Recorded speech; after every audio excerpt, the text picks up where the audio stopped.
সম্মানিত দর্শক, আসসালামু আলাইকুম। বাংলার তথ্যনির্ভর সর্বশেষ খবরাখবরে যুক্ত হওয়ার জন্য আপনাকে অসংখ্য ধন্যবাদ। জানিয়ে দিচ্ছি আমাদের হাতে থাকা সর্বশেষ আপডেট।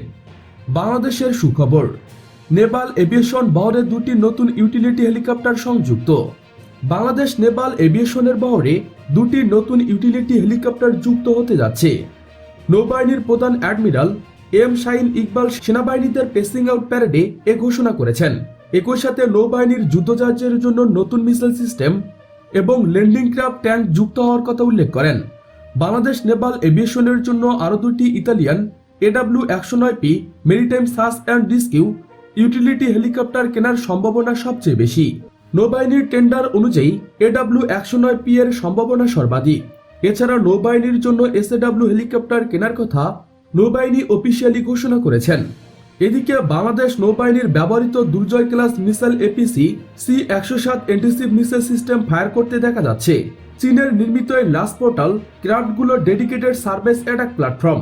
তবে প্রযুক্তি নিয়ে দেশেই এই LPCর এন্টি সাবমেরিন ভার্সন নির্মাণ করা হয়। প্রতিটি জাহাজে 4টি মিডিয়াম রেঞ্জ C-704 এন্টিসিভ মিসাইল বহন করে, যেগুলো রেঞ্জ 35 থেকে 38 কিলোমিটার। এগুলো কোস্টাল ডিফেন্স প্ল্যাটফর্ম হিসেবে ব্যবহার করা হয়।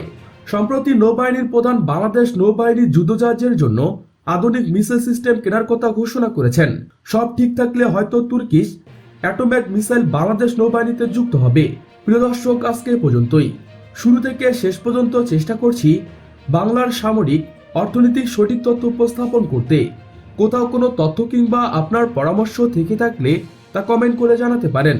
নিশ্চয়ই আবার দেখা হবে নতুন কোনো বিষয় নিয়ে। ততক্ষণ পর্যন্ত ভালো থাকুন, সুস্থ থাকুন। Thanks for watching my video. আল্লাহ হাফেজ।